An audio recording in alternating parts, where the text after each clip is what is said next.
Today I'm out here working on the corral fence again, and the goal is to just get as much done as I possibly can. That's what's going on today on Farmertylerranch.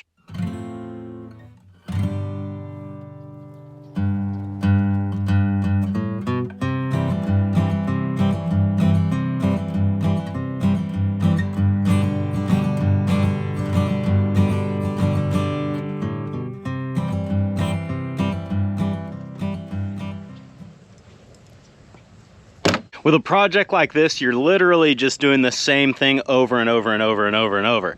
Notching the pipe, welding the pipe, notching the pipe, welding the pipe. So when I do a job like this, as I'm working, I'm trying to think of ways that I can save a little bit of time.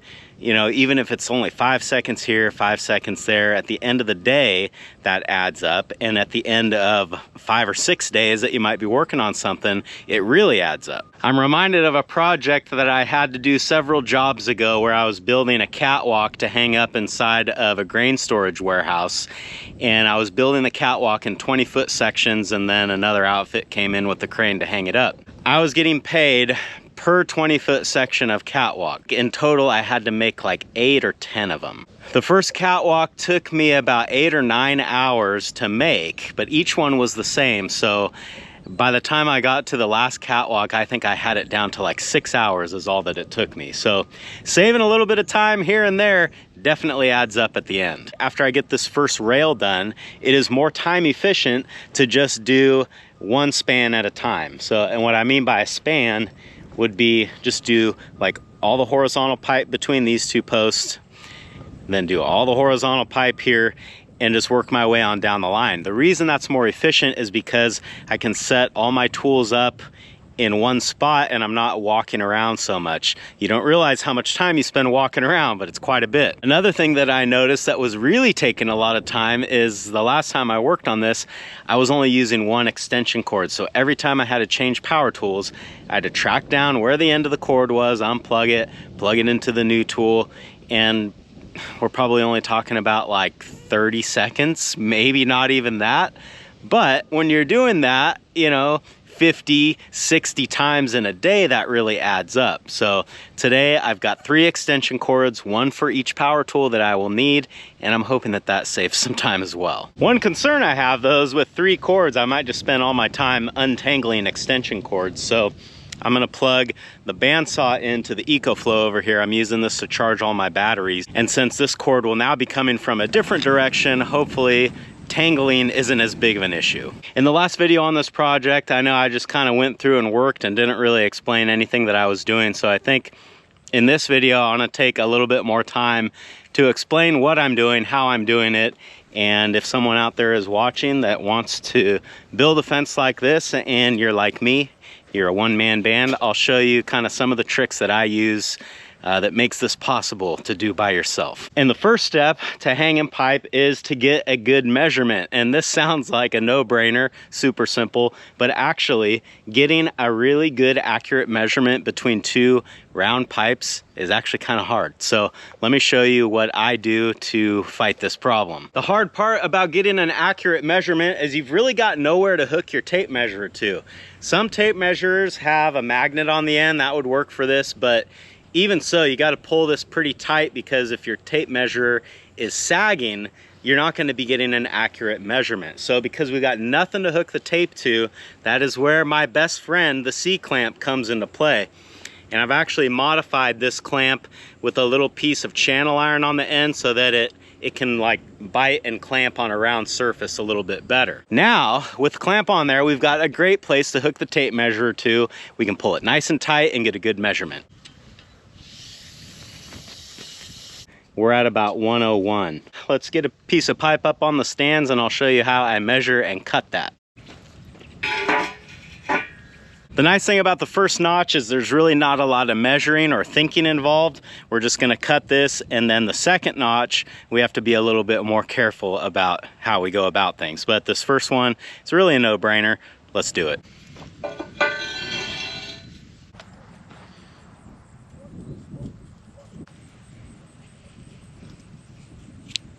This cutting guide is one that I made. You can buy something similar to this, but this is a little bit special for this application.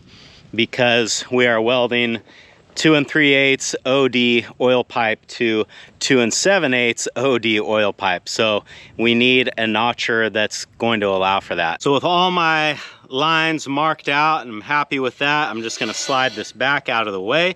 We'll come in here with the plasma cutter and cut these out. Earplugs in.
What's cool about this cutting guide that I really didn't think about when I made it is that since it is made out of 2 7/8 pipe, you can use it to sort of test fit this notch and see where you might need to grind a little bit more or find out that it's perfect. So now that I'm happy with the notch on this side, we can measure off of the deepest part of the throat of the notch and we can make our mark on the other end of the pipe so we know where to notch it on that side. But before we can measure and start marking up the other side, first we need to level up this side and then clamp it to the stand so that it doesn't move.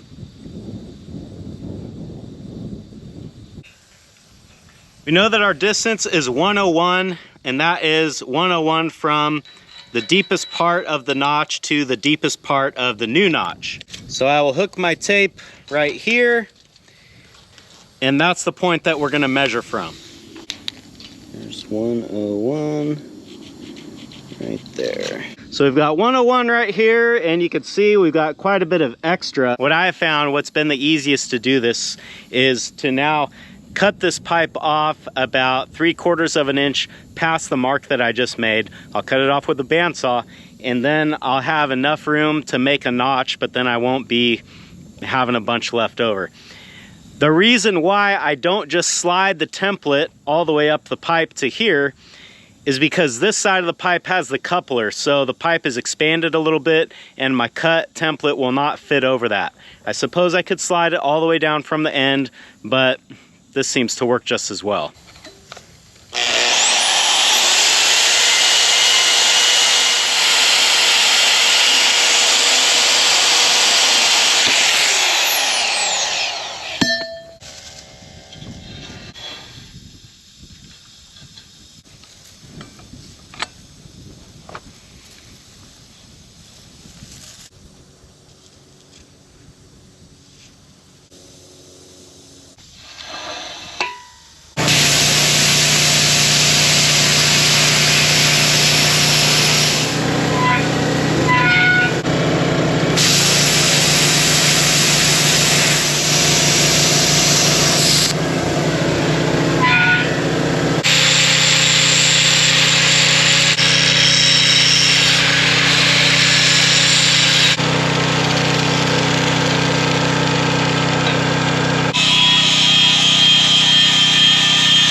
Now the moment of truth, we get to hang the pipe up and see if everything fits and looks right. I'll show you a little trick that I use to hang the pipe by myself. Again, we rely on our old friend, the C-clamp. Basically just want to clamp this onto your post so that the bottom here is about where you think the bottom of your horizontal rail is gonna be. And then we'll do the same thing on the next post. I'm guessing about here. The nice thing is, if these clamps end up being in the wrong spot, they're super easy to move.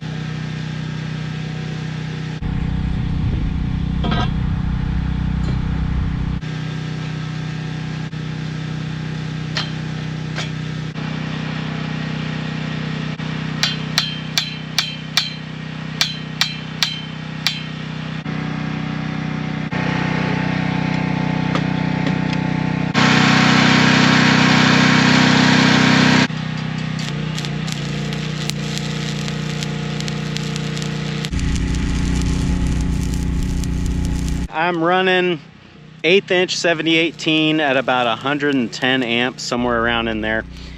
And that seems to be just about right for this pipe. It's roughly a 1/4 inch wall thickness. You could run 3/32 rod on this, but I like the 1/8 inch rod because occasionally you are filling some gaps, so it's nice to have the extra filler metal going in there. It's just a little bit faster. You're not changing your rods out quite so much. If you're wanting to learn how to weld, or you're just starting to learn how to weld, I have a little bit of advice for you. The first one being, learn how to stick weld. That should be the first process you learn. If you learned how to MIG weld first, some would argue you didn't really learn how to weld. You learned how to pull a trigger. Being proficient with a stick welder will help you in learning any other process that you want to learn, whether it's MIG or TIG. In fact, when I first started learning how to weld, it was in a shop class in high school, and our instructor made us all start out on the stick welder. So after kind of getting a handle on how to stick weld and then moving over to a MIG welder, I couldn't believe how easy it was to MIG weld. The other thing is, while you're welding, do everything to make yourself comfortable.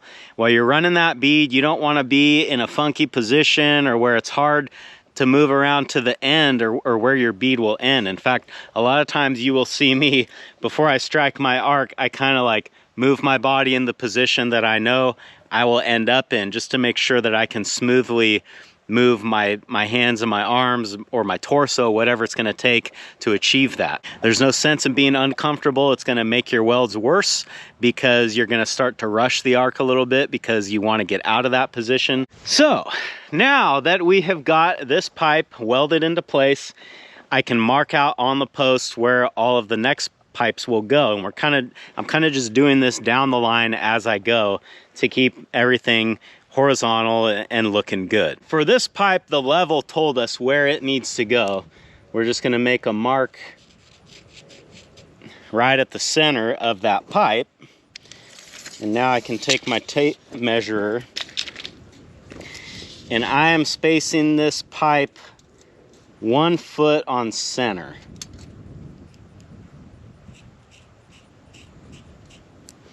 So now I can just go through and make all my center marks.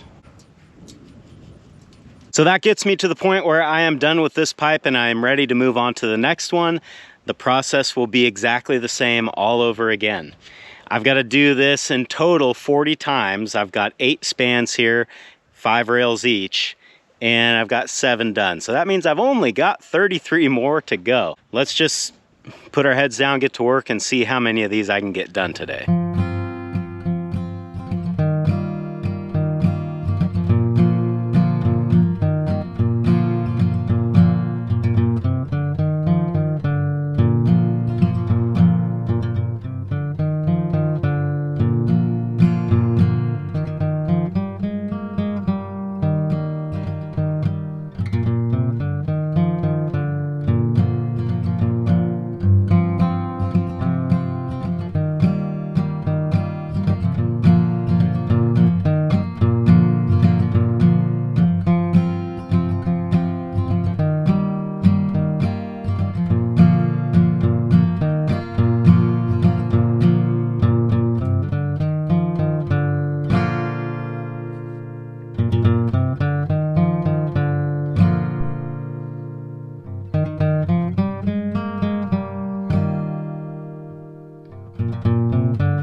Well, shoot, I think I could have actually got a little more done today, but the air compressor ran out of gas. So that's a problem, because the plasma cutter needs compressed air in order to make the cut. Yeah, once I got everything welded that I could get welded, it's kind of dead in the water. I was able to get finished my continuous rail here all the way to the end. As some of you know, I wanted to get this done so that all the posts were tied together, and as I complete the project, there's no chance of anything moving or anything like that. And I got my first section done here. We're moving right along, but there's still a ton to do. There's no getting around it. This is gonna take a lot of hours, a lot of my time to get this done, but the reason why I feel like it's worth it is because once this is done, it should be done forever. Thanks for hanging out with me today, guys, and I hope I'll see you again on Farmer Tyler Ranch.